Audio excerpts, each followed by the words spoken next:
Good morning, everybody. Welcome to Making Public Procurement Workable by Selling Through Food Hubs. I'm Nick Weir. I'm part of the Open Food Network. I'm very, very excited to be here with my panel, who I'm going to introduce in a moment. The project is funded by the Economic and Social Research Council. It's a 4-year project. It follows on from a pilot we did in Wales a couple of years ago, which Richard's going to talk about, which was funded by the Welsh Government, and the success of that pilot led to Coventry University, the Centre for Agriculture and Water Resilience, receiving funding from ERSC. The project started in October of last year. It will run for 4 years, and we are working with 4 pilot areas, 3 of which are represented on the panel here today: Cambridge, London, Galloway, and Newtown in Powys. And we're aiming to learn as much as possible about the buying habits of hospitals, schools, local authorities, all public buyers. We're aiming to learn as much as possible about how food hubs relate to those buyers and how our producer base relates to those hubs. So the Open Food Network is 12 years old in the UK, slightly older than that globally. And we have already a network of hubs, all of which are very interested in building the public procurement market for their producers, getting more agroecologically grown food into the public sector.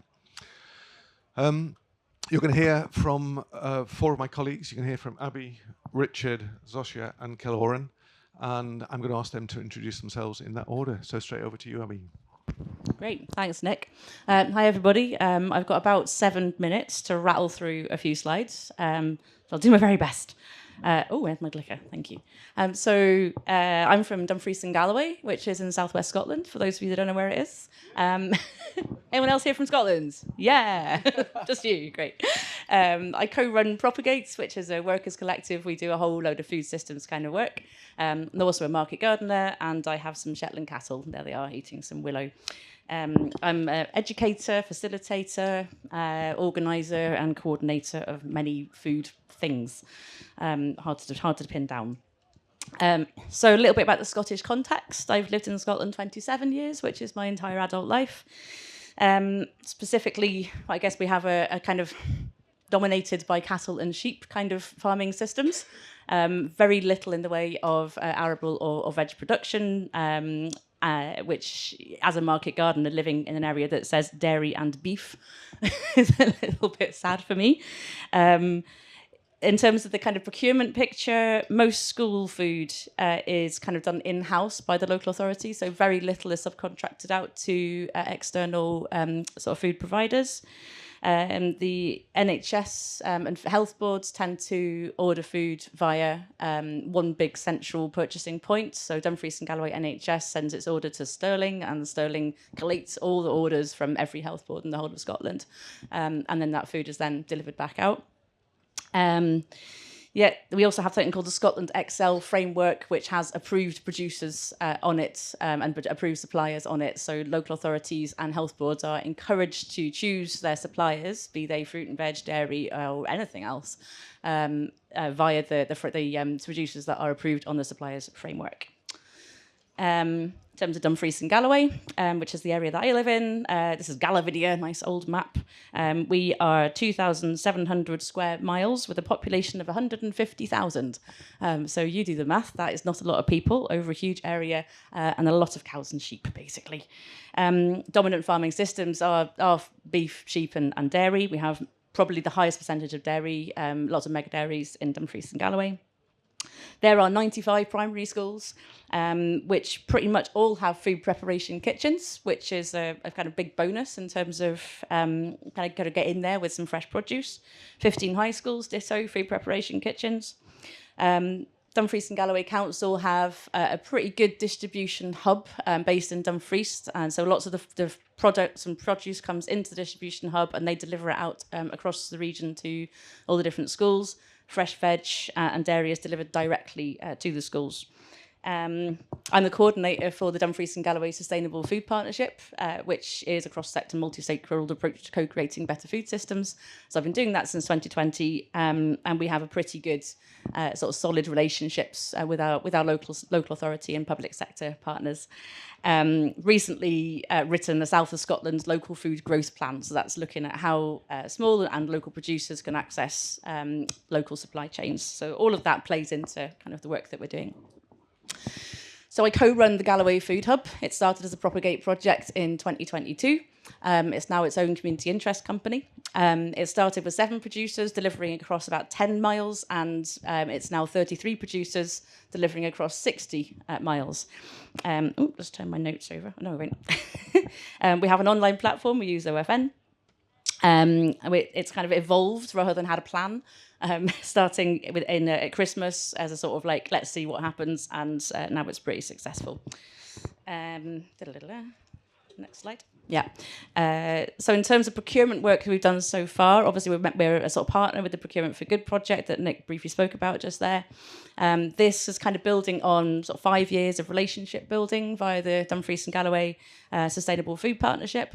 In January, we held a roundtable event which pulled together farmers and growers and procurement officers and buyers and various different stakeholders to kind of basically co-create a vision for what we wanted to see for food procurement, public food procurement in Dumfries and Galloway, which was more local and fresh produce on school and hospital plates.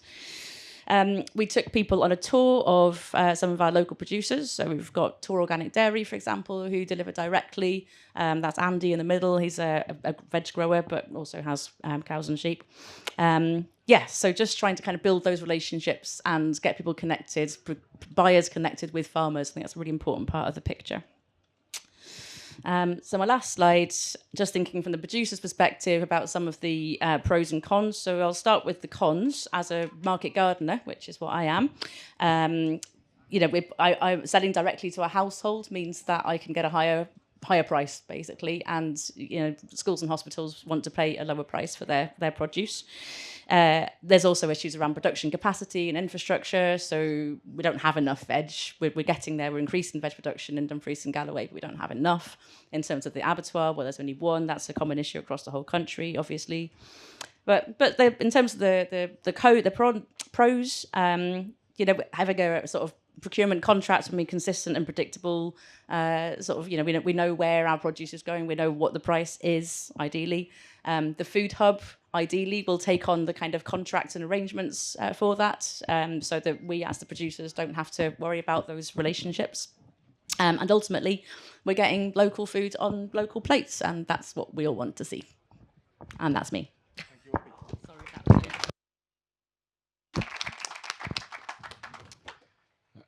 Thank you, Abby. And I'll have that as well. I need another hand. Need another hand now to do this. I'll put that there. I'm Richard. I'm the Senior Manager for Cultivate. I'm also the Chair of Boyd Powys Food, and Boyd Powys Food is the Sustainable Food Places Partnership for Powys as well. We do a mixture of food hubs, and also what we mainly do at the moment is community food and community growing. So a lot of the things we do are working with our local communities, teaching them how to do basic growing skills and also basic cooking skills. A lot around that is in sort of nutritional, low budget cooking as well. So they come from maybe areas that are more socially deprived than other areas. So it's working with those communities to give them the opportunity of growing some food and also to eating some good food as well. But we also do food hubs. So we're quite a mixture across the board. And there's a bit of a blurred line as host of Boyd Powys Food between Cultivate and Boyd Powys Food. So apologies if I slip from one to the other without noticing today. I thought I'd give you a bit of context for Wales and also Powys. So we've had quite a lot of new policies come out from the Senedd, the Welsh Government, just recently. The one that underpins everything is the Wellbeing of Future Generations Act, all the way back in 2015, and that puts a responsibility on all public authorities in Wales to think of future generations. They need to produce a wellbeing plan that says how they're going to do that and follow that through as well. Also, if you're delivering on objectives for the Welsh Government, so you have funding from them as the Sustainable Food Places Partnerships, you're also tied in to the different wellbeing plans of the different parts of the Welsh Government and also your county councils, your health boards as well. The other two are the most important for us. Out of those there are the Sustainable Farming Scheme, which has just come out also this year. And the real relevance of that is that for the first time, horticulture is recognised in the farming sector, hadn't been in the past. So if you have 3 hectares of land or part of your farm, you have 3 hectares of horticulture production on that, then you qualify to actually be part of the Sustainable Farming Scheme and the payment system as well. So it's a really big win. And the other one that's only just come out this year is the Community Food Strategy. So April, very new. That looks about bridging the gap really between the community growing and also the small-scale agricultural growing in that particular area. And then finally, we've got for Powys a Food Vision Strategy Action Plan. So this has been produced by Boyd Powys Food. And it was the first plan for Powys. There had never been a food plan before, and it links together all those different people who are on our steering group to be part of the delivery of that those food actions. I'm going to read a few things out here because say the community food strategy is so new that actually I do forget bits of it sometimes. It's come out. So I think the important part of it is the Welsh Government said they aim to increase horticultural production, both in the availability and diversity of locally sourced horticultural produce, and create new food supply chain relationships for community growers and farmers. So they're going to say there's money where their mouth is in that. They're going to put that forward. And also that is going to be embedded in the planning policy in Wales as well. So that makes something that's sort of deliverable on the ground across Wales. And they also recognise for the first time in a plan that small-scale horticulture presents new opportunities and benefits, particularly around environmental sustainability, biodiversity, reducing carbon footprints, and also it can support and encourage the growing of a variety of crops, which again can enhance habitats and pollinators across the area. And they've got a target in there. Again, we'll try and keep them to it, to work with the public sector in Wales to identify opportunities for the procurement of locally sourced food in settings such as education, health, social care. And they're looking to increase it by 50% by 2030. So as a partnership and also as Cultivate, we'll hold them to that as well. And as you heard, we has been part of the Food Hub, a previous project, which was Sustainable Procurement Food Hubs, with another hub down in Carmarthenshire, Llanelli, Foothold Cymru. So in that particular one, there was 2 hubs in 2 different areas of Wales, and we were looking at using the Open Food Network software to basically get our food to market, start those conversations with the public sector and see where that goes. And that has directly led on to what we've got here today with this project, Procurement for Good. Just a little bit about Powys. Powys is very rural, so it's a tricky situation to be in for a food hub. So we're 25% of the landmass of Wales, population of 133,000, and although agriculture is very important, as Abby was saying, really, it is beef and lamb. That's what we do. About 1% of the land of Wales is down to horticulture. It's tiny, and across Powys it's even less. So the sheer scale of Powys creates difficulties around logistics for food hubs and food loops as well. Yeah, there we are at the bottom. Wales produces just 1/4 of a portion of fruit and veg per person per day. So it's really lacking at the moment. And I think the community food strategy does recognise we need to change. So we've been in discussions with our county council for a long time because it's the schools that are probably the easiest place to start supplying to. There's a project in Wales called Welsh Veg in Schools, and that is look directly at how we get more Welsh grown into schools across Wales. And I think someone's going to speak on that a bit later, so I won't say too much, but Powys is part of that project as well. So we've been looking at joining food hubs together with food loops, Welsh Veg in Schools, also looking at machinery rings and infrastructure, and that sort of all comes together at Future Farms. So Future Farms is looking at a Powys County Council farm. So it's a big estate, the county farm for Powys. It covers about 133 farms. And we've been looking at taking one of their farms, in this particular case, without a farm on it, it's just the land, dividing it up between 8 to 12 acres each, 3 new horticultural units. And on that land, we've got 3 new growers that have just started growing this year. And the important part of this project is, and I'll show you some slides of what they're doing in a moment, is it's also written into something that may sound quite boring, supplementary planning guidance, but it's really important because it now means that this can be replicated by anyone who's got land in Powys, and also Banau-Brycheiniog, the National Park, has also put it into their planning policy as well. And this means that if you've got land that you want to make available, then you can get temporary planning permission for 5 years for growers on your land. They can prove a business plan in 5 years. If they've got a going business after 5 years on the targets that are measurable, then you can convert it into permanent planning. So you can then take your temporary accommodation, which I'll show you in the next slide, I think, or the one after this, your temporary accommodation, and turn it into permanent dwellings. This is the site. It says 133 holdings in Powys, 10,700 acres. And this particular site is 38 acres. It was a bare plot, 3 new rural dwellings, 8 to 12 acres each. And obviously, we've got a lot in there around increasing biodiversity. It's not just about horticulture there as well. This is what we provided for them as Future Farms. So this is not a cultivator or a Boyd Powys food project. It's a real collaboration, mainly led by our Food 1200 and also Social Farms and Gardens. So we've given them barns, water harvesting, PV, because it's off-grid, and batteries, houses to live in. There's the accommodation there for the people. And again, after those 5 years, they can take those houses away if it's a going business and build a permanent property on there and stay on the land, continue to grow in that case as well.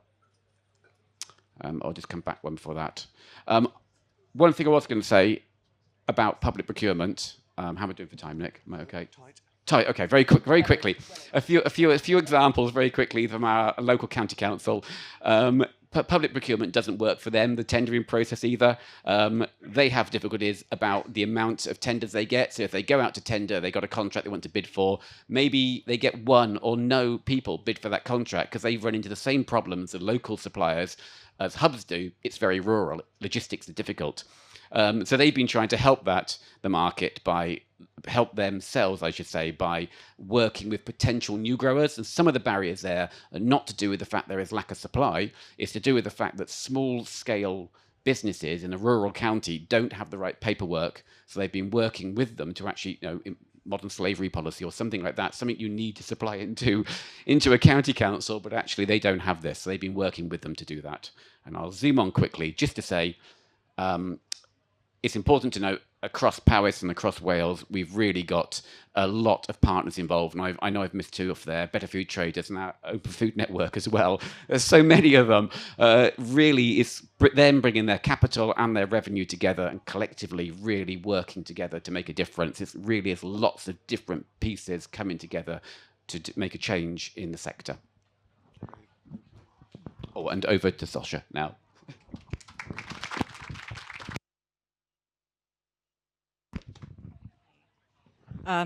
So hello, I'm Zosia. I'm a Deputy Director at Growing Communities. I'm also a non-executive director at Better Food Traders, and I lead London Organic School Food Pilot as part of Bridging the Gap, which Kiloran will talk a little bit more about later. So Growing Communities, we do a number of different things. We've got a weekly organic veg box scheme. We have urban farms. We've got a weekly organic farmers market. But most significantly for this panel, we, a few years ago, started a not-for-profit organic fruit and veg wholesale buying group / hub. It's not actually a shed. It's a warehouse in Tower Hamlets. And that's where around over 25 farmers that we work with directly deliver their produce to, and then we distribute it out to our customers and buyers, which includes community box schemes, shops, and now schools. And that's a picture of our electric van there. So I'll say a bit about the Better Food Shed and how it works, and then I'll explain a little bit more about what sort of small-scale public sector supply we've done and our learnings from it. So the Better Food Shed was started when a group of community box schemes in London wanted to kind of look into aggregating their orders and sales to work with more farmers directly, reduce their reliance on wholesalers, and make sure that more of the money they were spending on produce went directly to farmers. And in turn, that was very good for the growers we work with, because they started receiving one large aggregated order from the Better Food Shed rather than all these individual customers. And they only have to do one big aggregated delivery to, or a number of aggregated deliveries to our wholesale warehouse. So that kind of cut down their delivery and order admin, basically. But the point also of aggregating all of that was to create a more robust, larger scale supply chain in London, with the hope that eventually the public sector buyers would be able to take advantage of it too. The Better Food Shed has two main aims. One is to support farmers to sell as much organic produce in London as possible. And the other is to feed as many Londoners as possible with that good organic produce. So obviously, the public sector is a potentially very significant part of feeding as many people as possible. To give you a quick idea of scale, the Better Food Shed turns over 1.4 million a year. It's roughly 30k a week. We deliver 15 to 20 tons of produce a week, depending on the time of year. I mentioned already we work with over 25 farmers, and we also buy from the organic wholesaler Lannock. There are a few key principles that really underpin how the Better Food Shed works, which are also one of the things that make us, that kind of present challenges when working with public sector buyers, especially on a potentially larger scale. So we are farmer focused, as we put it. And to us, that just means we have built up really strong relationships with the farmers we work with over many, many years. Those are not just normal supplier relationships. We work hard to support farmers through good and bad times. And they really trust us to operate in their interests. So for example, we never haggle on prices with farmers, but we do advise on pricing, whether that's to increase their prices or decrease. And if we advise on decreasing prices, farmers know that we are just looking to sell as much of their produce as possible. We keep our margins very low, although it's worth noting that we pay London Living Wage across GC and the Better Food Shed as a minimum to our staff. And we also prioritise our local core small-scale growers. So we put a lower markup on their produce than on the produce from larger farms we work with, so that more of their produce gets sold. And that is also because the smaller core growers, as we call them, are more dependent on their sales to the Better Food Shed. We also have managed orders. So that means we work with our customers and buyers to sell what farmers have. We commit to buying what farmers have to sell. And that has pretty much eradicated farm-level food waste for them, because they know they can sell everything to the Better Food Shed, and we will in turn sell it to our customers. We also have an advanced order system, so the orders that we put to farmers, our buyers, our customers have already committed to buying that. So all the produce that they deliver to the Better Food Shed is already destined to a customer, and that has eradicated food waste on the distribution side of things as well. So all of that means our farmers are genuinely very happy to work with us. It's very different working with us than kind of other people they supply. But also our customers are happy to work with us because we provide full transparency. They know exactly where the produce they've ordered, what farm it comes from, and they get regular updates on farmers and farms and what's kind of going on. So moving swiftly on to our work on public sector food supply. So in London, we've got lots of different councils, lots of different public sector institutions, and they procure food in lots of different ways. They might outsource to large private catering companies. Some councils have their own council-owned catering companies. The council-owned catering companies might compete with the private catering companies for the same contracts. And likewise, the council-owned catering companies sometimes outsource their actual food procurement to a private catering company. So it's a real lovely mix. We've been very focused on just building relationships with the people in councils who care about this stuff, and also more recently with chefs. So that has led to us, like since September 2023, we started supplying 3 primary schools. 2 of those became a Bridging the Gap pilot. And those schools have dropped out of that whole bigger catering system, and they've just taken their catering in-house. They've hired a head chef who has autonomy over which produce, which suppliers they buy from, obviously within a budget. And with the schools we work with, that budget, and I think this is typical in London, is about £1 per meal. We're also working now with sort of exploring supplying a council-owned catering company and how that could work. And we've got an event coming up on Monday, which is going to bring some of those people and different people from different local authorities together to see how we could work with them. So in terms of learning so far, we've found that price is not necessarily the biggest issue when it comes to supplying organic produce to schools, for example. One of the chefs we work with, that school has potentially saved money on moving their catering in-house compared to having that big catering company contract.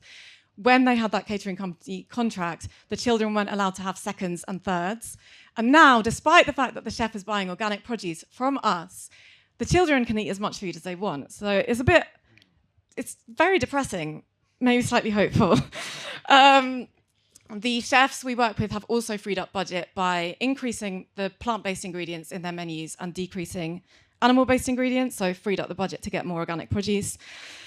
Things like logistics have been a challenge. Schools that have had these big catering contracts don't have much storage space and fridges for fresh produce because they've been used to processed frozen food. They want regular small orders early every weekday morning. And for us, that presents a challenge. Like, we have low margins. We're designed to deliver large orders. And if we're delivering these small orders regularly, it's like becomes barely enough to pay the driver, basically. Or it just about covers costs. So there's like logistics things that we would have to invest in if we wanted to supply more schools, more vehicles, more drivers, etc. Seasonality, I'd say, is probably more of an issue in a way than organic produce. It's a challenge to get children to eat more fruit and veg in the first place, let alone varieties they're unfamiliar with. Things like tomato, cucumber, broccoli, and tropical fruit that's popular all year round are mainly available from our local growers in the summer, obviously with the exception of tropical fruit, when the schools are on holiday. So it sort of exacerbates that issue that we have with box schemes already, with like members being on holiday when we have the most and best produce available from our growers. Things like beetroot, cabbage, kale that our growers have available all year round are not that popular with children, maybe unsurprisingly. And also the kitchen teams and school staff are less familiar with the produce as well, with those varieties. Labour and prep time is also an issue. Organic produce tends to be smaller, there's more washing and processing needed, and it's not popular with the kitchen teams. However, the chefs love it. They love the sense of connection and community they get from working with us. In terms of just like zooming out and what we found working with councils and catering companies so far, or I say working with, talking to, with Hope, is that everything is so disjointed. Like, the food procurers work completely separately to the climate and environment teams that are setting targets, even targets on sustainable food. It's very disjointed, very hard to talk to actual procurers. If there are any procurers in the audience, please come and talk to me. There's a real focus on saving money. Like, obviously, they're spending public money. They're very risk averse. There's a focus on efficiency and ease of supply. So one of the issues that we found is like they want fixed pricing. They want long-term fixed pricing, which is very different to how we operate. We need, with the seasonal variation, etc. And we are looking into like, how can we can we absorb that risk? So with that in mind, we think there are a few things to focus on, which is we're going to carry on building relationships with hopefully enthusiastic people in councils and public sector catering. We would really like there to be more support for sort of de-risking things like scaling up the logistics, staffing needed, support for us to kind of de-risk absorbing that fixed pricing issue.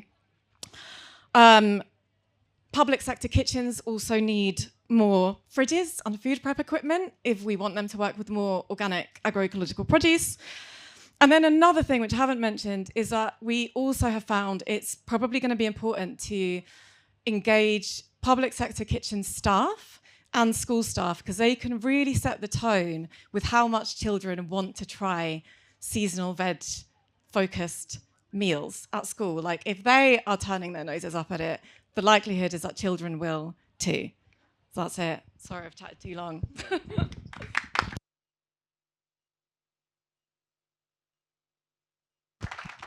Thank you. Thanks for having me. And thanks to the other panelists. It's super interesting. I'm Kiloran O'Leary. I work at Sustain, which is the Alliance for Better Food and Farming. And I work on a programme called Bridging the Gap. And I'm going to tell you a little bit about Bridging the Gap, what we've been doing and some of our headline learning so far. So Bridging the Gap is a multi-year programme exploring how we can get access to organic, agroecological fruit and veg for people experiencing low income. And just to zoom out for a second and to nick a phrase off Sean Ruffle, who's in the audience right now, organic, agroecological fruit and veg, it shouldn't just be the preserve of the privileged. Everyone should be able to access a healthy and sustainable diet. And public sector food procurement is one of the most powerful mechanisms we have to get us there. So we have been running 10 pilots over the past year and a half, and they'll be winding up later this year. They are across the UK. 3 of those are focused in on public sector food procurement, particularly schools. So one of them is in Wales. It's called Welsh Veg in Schools.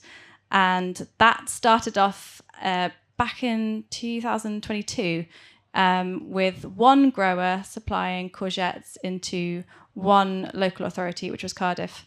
That's now turned into over 10 growers supplying into around 12 local authorities. And back in 2024, the beginning of 2024, 94% of the fruit and veg that was getting into the school meals was imported, and none of that was organic. So the pilot has radically shifted that, although from a very low baseline. Over in Scotland, there's a pilot of ours called Give Peas a Chance. And that is a big partnership project with Soil Association Scotland, Royal Highland Educational Trust, and a farmer, Phil Swire. And originally, Phil was growing organic green split pea and selling it for animal feed. And he had the idea that he would really love that split pea to be consumed by humans, and particularly getting into school meals, because it's so nutritious, it's nitrogen fixing, it's a plant protein. And so we jumped on the idea with Soil Association Scotland, and we worked together. We brought together a partnership of people and Aberdeen City Catering Service, and we started supplying Phil's green split pea into Aberdeen City Catering Service at the beginning of 2024. And that has now turned into working with almost 4 local authorities across the northeast of Scotland. So that looks like, in terms of scale, that's around, they supply 33,000 meals a day. And split peas are now on those menus at least once or twice a week. Something I suppose it's worth saying is both those pilots have involved from the onset the work and support of slightly larger wholesalers. So with Welfedge and schools, Castle Howell have been absolutely integral to the project, ensuring that the supply into those local authorities is reliable. There's a great benefit in having them backing the project in case there's problems with supply, bad growing year. Similarly, with Give Peas a Chance, TPS have been supplying Phil's peas into both catering services. So if I was to say some of our key learnings, which I think really echo what other people have already mentioned, collaboration is absolutely key. With Welsh Veg in schools, Food Sense Wales, Farming Connect Horticulture, Castle Howell, a number of food partnerships, all these growers, they got around the table with the local authorities and they understood what's needed. What do the local authorities actually want to buy, and therefore what should growers be putting in the ground? So there's this continuous, really useful feedback loop happening. Similarly, partnership working has been absolutely vital with Give Peas a Chance. We've had all the partnerships I've already mentioned, as well as catering teams and procurement teams getting together and working out how can they reformulate their recipes to up the amount of organic green split pea that is on their menus. And then how can they work with education partners so that young people are aware of what's on their plate and where it's come from, and feel more excited and really get involved. So those two together, I would say, speak to the need for a relational network of supply, which was a nice term that came up yesterday in a supply chains talk. Elsewhere, I think we need more pilots like this. They incubate a period of time where we can de-risk this work whilst we figure out what works, what doesn't. So, for instance, with Bridging the Gap, we've been able to spread the risk of changing the supply of fruit and veg into procurement across the supply chain. So growers know that they will get paid for their produce. The local authorities know that they can be guaranteed supply of fruit and veg, and that's it's very helpful working with slightly larger wholesalers so that we can do that. It also allows us to figure out, okay, where do we need to develop the business model? Like, what is actually really needed in this particular area? So I would say, for example, with Give Peas a Chance, what they really need in northeast of Scotland is processing capability, and that has possibly been lost, and we really need that. We can't just be relying on one processor in the UK who can process and split a pea all the way down in Lincolnshire. And that's particularly important if we want to really want to get the local economy benefits and the environmental benefits of doing this work. So I think food hubs particularly can have a role there with figuring out what's needed by growers. How can we make sure that this work is led by what they are doing, what they need. And then scale. So I think, which Zosia has alluded to, there's a lot of barriers and hoops to jump through, and procurers and local authority catering services and kitchen teams, they have a lot of pressure on them, and they need to know that they're going to get the food that they need. They can get it at the time that they need it. So what is the ideal scale that we're trying to get to make sure that we can do this most efficiently? It's also worth saying that local authorities and school budgets are incredibly stretched at the moment. So we have to try and get to the scale that we can get, so we can get those economies of scale. Then lastly, I wrote down earlier all the incredible people who have made this work possible. Like, there's so many champions across our pilots, people sitting here on the panel today, and their blood, sweat and tears is what's pushing this all along. We need to also have an enabling policy environment as well. We can't just rely on the goodwill of champions and local authorities, because if/when they move on, then what happens? So an enabling policy environment is really important to make sure that local authorities, for example, know that they're obligated to do this work. I would point to what Richard mentioned, the well-being of Future Generations Act, Welsh Veteran Schools has been able to use that as leverage and to say to local authorities, we can help you meet that obligation, doing this work, working with Welsh Veteran Schools, ensuring that organic fruit and veg is getting onto school plates. So I'll leave it there.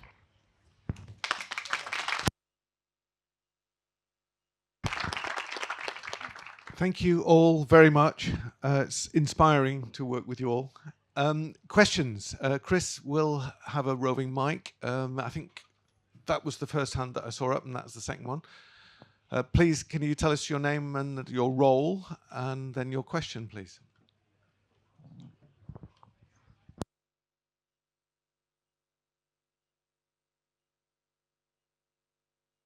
I can just shout. Okay. Hi, my name's Liz. I'm a farmer and consultant, mainly on mixed farms. I'm interested in it's not a criticism, but would you expand from just organic? Because it is limiting in terms of from a beef and sheep production, and I know you're plant-based, but we're looking at less than 5% of production is coming out of organic, where we're doing loads of interesting things from a regenerative perspective. How could you bring some of that into your I can pick that up first. I haven't spoken for ages. We don't just work with organic producers. Galloway Food Hub has a sort of ethical criteria self-assessment for producers. I'm not organic. I can't afford to be on the scale that I work on. If you are organic, that's an instant tick. And that's great. Otherwise, there's a whole bunch of like, how are you farming, what are you doing kind of thing. But on the Food Hub, we have 3 beef producers, 2 lamb, 3 pork. Some of those are the same people because they have beef, lamb and pork on their farms. Dairy, several cheesemakers, and then a bunch of us that are veg producers. So we're already doing all of that. And we have a sort of regenerative criteria assessments. We don't, so I'm a producer, but also co-founder of the hub, but we don't go out on farm and sort of check to see that people are kind of farming in the way they're farming, but say that they're farming, but we sort of take that on trust, largely speaking. And I think it is really important to kind of have that breadth. And certainly when it comes to procurement in terms of Dumfries and Galloway, as I said, veg production is not a large sort of proportion of our farming systems in the area. So potentially dairy is going to be the low-hanging fruit and the easy win and the sort of pilot that we can get into schools easily, rather than sort of peas or carrots or broccoli or anything else like that. So yeah, I think you need to think outside the box. And just to add to that, the network of hubs in the Open Food Network and shop fronts in the Open Food Network, which are not all hubs, some are producers selling direct from the farm. A large proportion of them are not certified organic for exactly the reasons that Abby has mentioned. And some of the public sector contracts that we're considering will require us to be organic. So it'll need to be decided on a contract-to-contract basis. Anything else to add, or should we take the next question? Sorry. I was going to add a bit about Welsh Vegetarian Schools. So if, as a hub, we'll work with people organic or non-organic, but if you are going to supply into Welsh Vegetarian Schools, you need to be on the journey to at least to becoming an organic grower. So that's one of the criteria to supply via Casa Chawl into schools. It's up to the grower what they choose to do at that point. And the new sites I was talking about, the future farms, they themselves haven't made that decision yet because they're not quite sure whether they will supply to Welsh Vegetarian Schools, although it's a big benefit if they do want to do that because it's a guaranteed market. Yeah, and I was just going to add, I think it's a really good question. And I would say, I guess I'm often on the side of, hearing from cooks in charge in schools and procurement and catering teams. And from their perspective, they may not be so in this world, and there potentially is some education piece around that. But also, organic currently is a standard that is recognised. So when you think about procurement, you have to also think from their perspective of like, what do they currently know? And that is a recognised standard right now. That might change. But you're certainly right. There is a very low supply of organic horticulture, in particular in the UK. So it's definitely a journey. And I suppose looking at your model with Better Food Sheds, you also have supply from Langridge. You can make sure you're prioritising UK supply when it's there seasonally, and then you also have some EU supply to plug that gap at different times. Yeah, absolutely. I mean, not much to add to what everyone said. We only work with organic farmers. We are very much trying to increase the market for them to be able to supply into. And as Kiloran said, we're grateful that these larger wholesalers exist, because we do need them to plug the gaps, like in the Hungary gap, and to help us get produce from Europe, etc. But yeah, we would like to increase the market for organic horticulture producers in the UK. Something that hasn't been mentioned is that in some of the conversations we've had, it's sort of like organic, because there's already so much we have to do to get our certification as a processor, that might actually help in getting contracts in future, because there's a real transparency and traceability in the whole system. But yeah, we'll see. Okay, another question. Chris, is the microphone working now? Quick test. 1, 2. Oh, did that come through? Yeah, it did. So another question, yeah, over here, I think.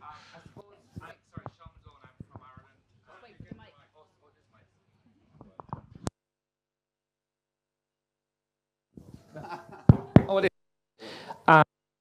No, we're good. Oh, God, again. I'll talk.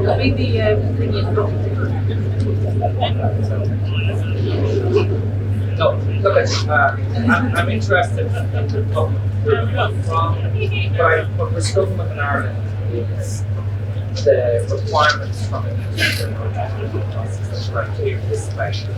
We have 10% organic food now. But what the red tape basically says, you can actually put it up to 10, but it notice that. And what they're telling us at national and other things is that use chicken, pigs, and public other trials have been 105 times more expensive. So how do you get around that? How do you, like, you're already doing this. Do you manage because there was a real desire by public procurement to source stuff, or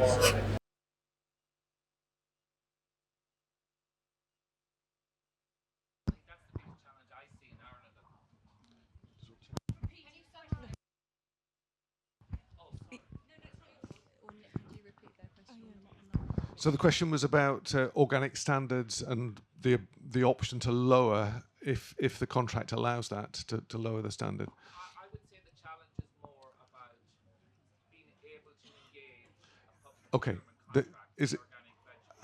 Yeah, yeah, organic. yeah. How possible is it to engage with the buyer and to have that negotiation around all of the standards? Very hard. That is why, I was trying to kind of say, like, we're basically just so dependent at the moment on these procurement champions, as we're calling them. So these, in our case, it's these chefs that we're working with who already just really care. They care on a personal level. So they are interested in working with us.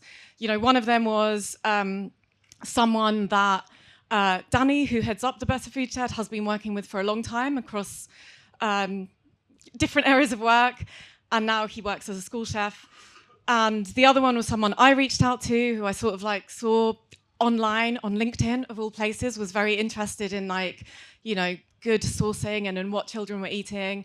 So these were people who were already receptive, but they were also independent in a way, because these schools aren't locked into catering contracts. And then with the council-owned catering company that we're kind of talking to now, that relationship has also come about by someone in the council who is personally really invested in all of this, and but we've also built up that relationship with them over many years.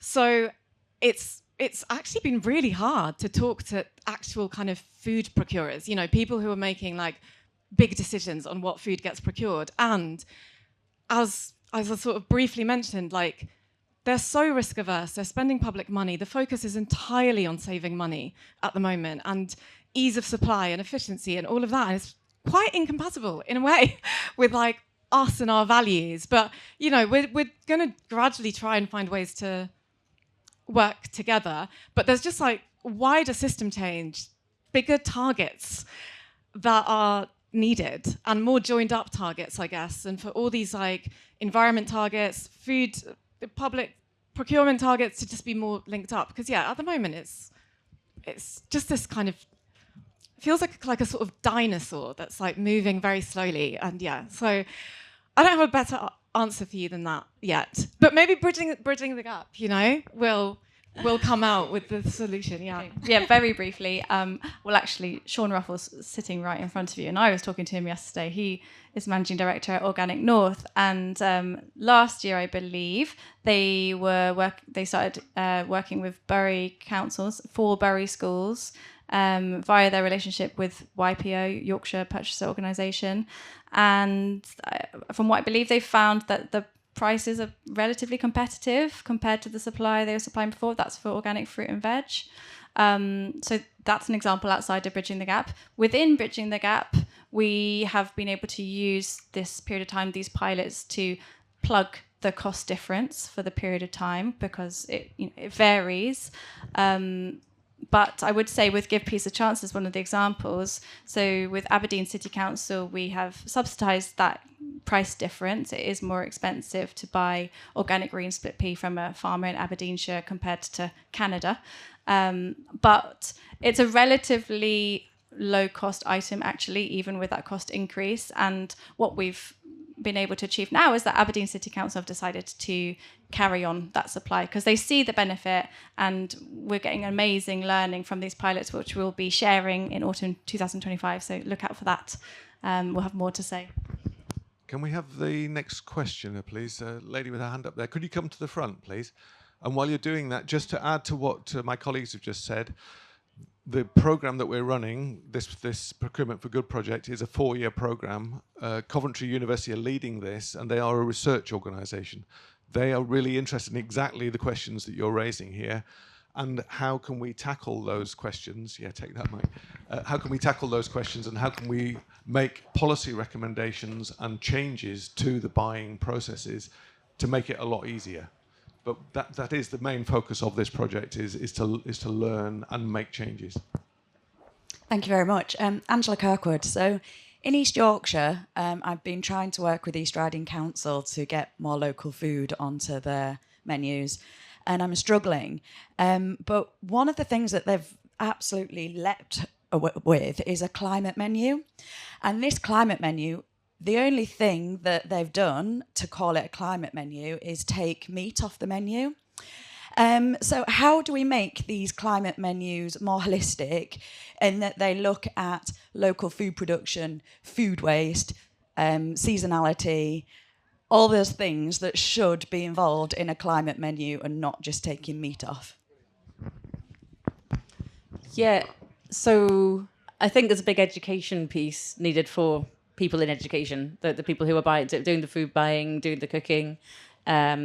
So I mentioned in my short spiel that one of the things that we're doing is getting procurement officers, buyers, and as much as possible the kitchen staff out on farms and meeting farmers and meeting producers and getting them around the same table, having those conversations, understanding where the opportunities are, where the barriers are, but also understanding about increasing understanding about farming systems, and that it's not just about cutting out the meats, but it's also about how that meat is produced, and a much bigger picture that obviously we all know about because we're here.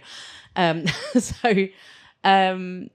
think there's a lot of work that can be done to kind of build those relationships and increase that understanding, and but you need to have the capacity and resources to do that. So in a couple of weeks, I've got a minibus booked basically, and I'm taking 16 procurement officers from the NHS and the council out on a little tour of farms, which will include lamb and pork and beef and milk and veg.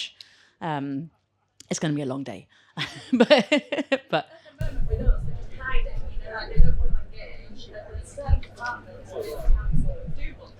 Yeah.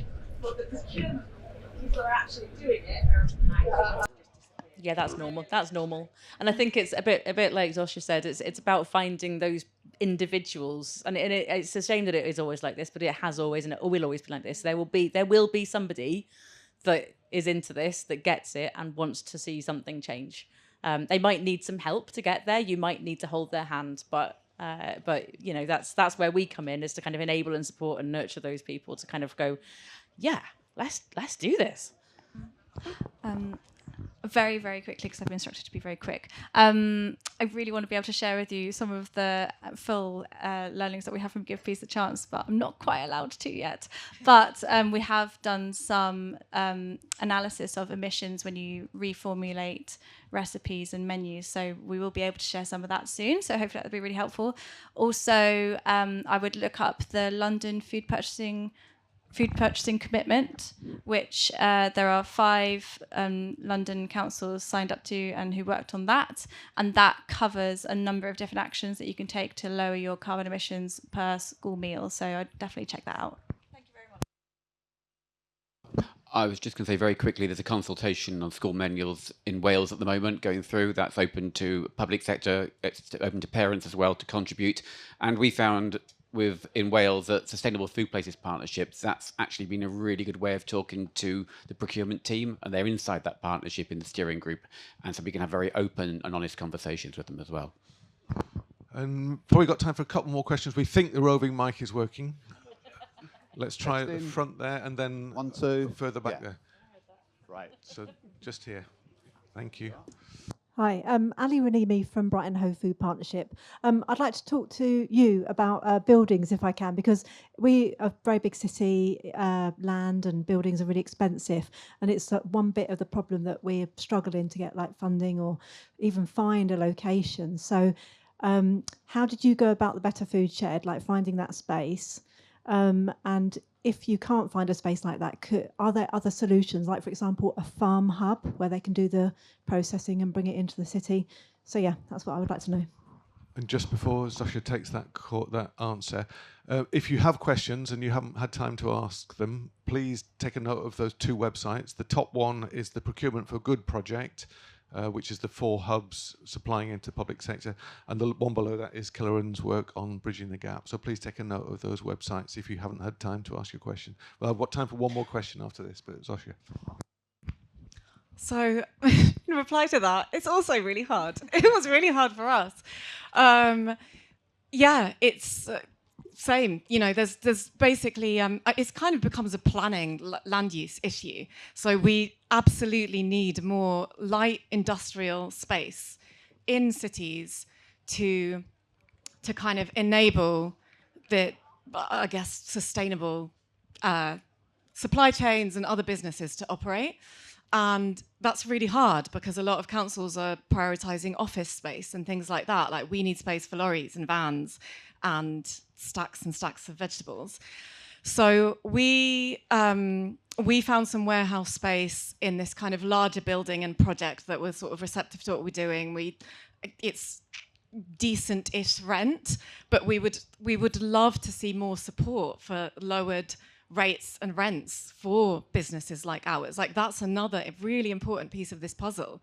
How do we create these kind of hubs in urban areas, like on a very practical level? And my only reply so far is that, yeah, it's also really tricky for us, and I guess we got a bit lucky with the space that we have. But we'd really like to see more support from that, and more of a focus, I guess, from councils on that light industrial space for businesses like ours, or organisations like ours. Thank you. So, question, gentleman at the back there. And just while that's handing over, we are interested in working with other parts of the UK. If you're interested in being a hub, do come and talk to us. We will need to look for more funding. The funding is focused on these 4, but we could work with you to do some joint funding to build up other hubs. We want to cover the country. Question, please. Hi there. Thanks for all those inspiring stories of food hubs that are sort of making a real change there. I'm an organic vegetable grower. I work sort of at a farm near Coventry, and we're a CSA, so we don't have so much capacity for supplying caterers, but I'm aware of a scheme that's been launched in Oxford with Oxford University supplying colleges, Farm to Fork, and some of the teething issues it's been having, particularly around the hungry gap, i.e. sort of, that I mean, I suppose the autumn term, and I suppose this applies to schools as well, and even to box schemes. The autumn and this is great. There's loads on offer. The spring, okay, if you got enough winter crops, but then that summer term, early summer, is pretty hungry, and that can put caterers off. And for growers who are working really hard, then to sort of end the hungry gap and provide all those delicious summer vegetables just when term ends and the customers aren't there, is potentially a deal breaker. And I know some new entrants have had their fingers burned really badly. So what's being done it was good to hear that sort of, bringing public procurement officers on farm so they can understand a bit more of those realities. That's really great. What's being done to support growers in perhaps targeting that hungry gap more effectively? Perhaps funding them to have a bit more protected cropping for those earlier crops so that they can actually provide the vegetables a bit sooner. Yeah. I'm not sure I can answer your last question directly, but I think in Dumfries and Galloway we're taking inspiration from Welsh Reg in Schools, for example, which has 8 growers. Kiloran can answer this much more eloquently than I can probably, but is working through the veg the supplier, so that through the wholesaler. So rather than the veg growers directly supplying into the local authorities, they're supplying the Castle Howell, which is the supplier that has the contract to supply the schools. And that means if there is a shortfall and the growers can't kind of meet the contract requirements, then they can source it from other places. So in our region, that's Carruthers. They're a big veg supplier based out of Glasgow. They supply, I think, 8 or 9 different local authorities across the whole of Scotland. Standard fruit and veg coming in from all over the world. So what I'm trying to do is build a relationship with them so that our growers can basically supply via Carruthers rather than kind of us trying to navigate a massive, ridiculous fruit and veg contract that we cannot fulfill, and then it falls on its arse and it's very embarrassing. But in terms of the other, in Scotland, the Scottish Government are about to launch the Future Farming Investment Scheme, which is small grants for pre-farm gate capital. So I'll be looking for polytunnels out of that, but that'll be very dependent on your area, I think, that support. Yeah, exactly what Abby says. If you have supply at a decent scale and you're aggregating from a number of growers, like Better Future do, like other food hubs, like Organic North do, there's security in that. But the other thing I think you were getting at is working with schools right when growers are producing their most amount of veg. You have the school holiday. So it's really important to note that public sector food procurement is not just education settings. So there's a benefit to working with a larger public sector food procurer in that sense. But also a lot of these models don't just rely on procurement. They have a diversity of income streams, which is absolutely key.